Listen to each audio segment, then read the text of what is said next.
promised, we're here. I'm Kristen Ledlow, Rex Chapman, Brennan Haywood. We're going to talk about the Lakers. A lot. So if it's not your thing, you may want to look elsewhere, or at least avert your eyes. Perhaps mute it for a while, because it's a 9-game Saturday night in the NBA. But we've got to start with, we can't call them highlights. We have to call them lowlights of this evening, because 3 games out of the Western Conference playoff picture, you have to think at this point, or perhaps we've passed the point, that the Lakers need to hit the panic button. The demise of the Lakers has been greatly under-exaggerated. They lost this game last night when they got beat by Milwaukee. LeBron's interview after the game, I thought, shed some light on things. You could just tell it seemed like he's over this.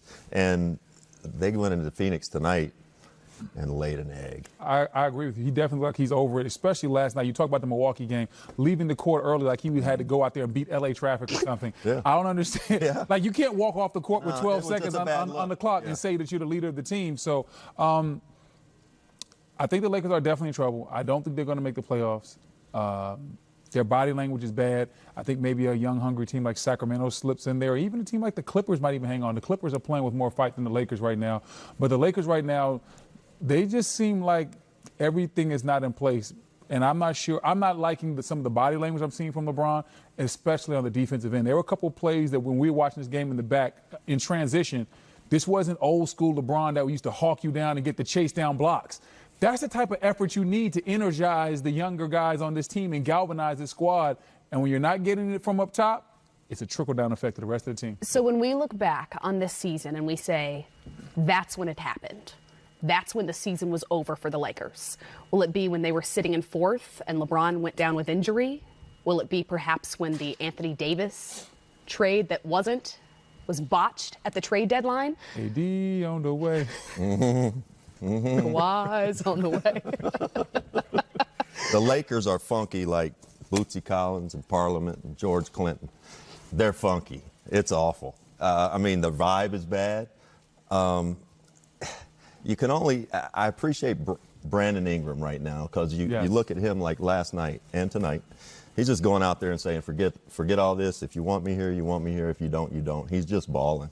And he's showing something right now. The rest of that crew, though, seems very funky. Yeah. Do you think that it was the trade deadline that passed that was what sealed the deal for a team with no more chemistry to finish this season? I think the first thing was LeBron's injury, because when they were in 4th place, they were playing well. LeBron was still playing at a high level. He's still playing at a high level offensively. Like, let's not get it twisted. Yeah. LeBron is still playing at a LeBron had a great basketball game tonight. Oh, LeBron, yeah, his numbers are always 27 points, 9 rebounds, 16 assists, 10 of 21 from the floor. He had a great basketball game.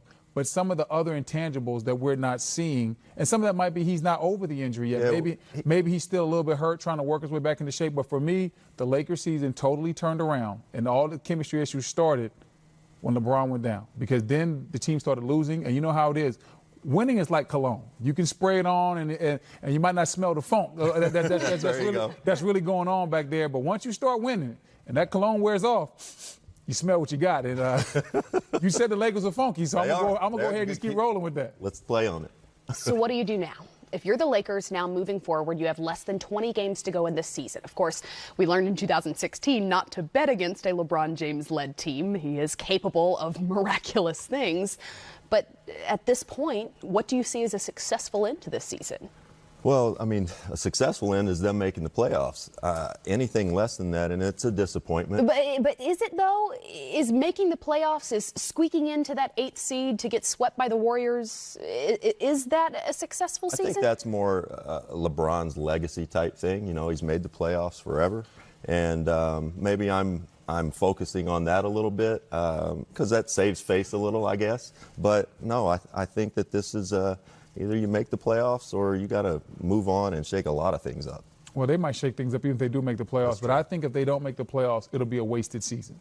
Because you don't know if you're going to get Kawhi. You don't know if AD's on the way. We really don't know what's going to happen in that situation. So for me, a successful season would be the Lakers making the playoffs and getting these young guys experience. When we talk about Kuzma, Ball, Ingram, Hart, all those young guys, let them get a taste of what playoff basketball is like.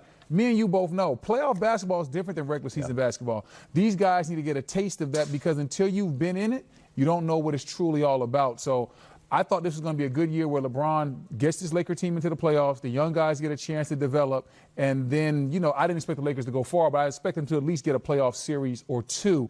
Now, I don't even think they're not going to make it. I don't even think they're not going to make it. Sorry, LA. If you're watching, turn the TV off. They're not going to make it. Well, let's move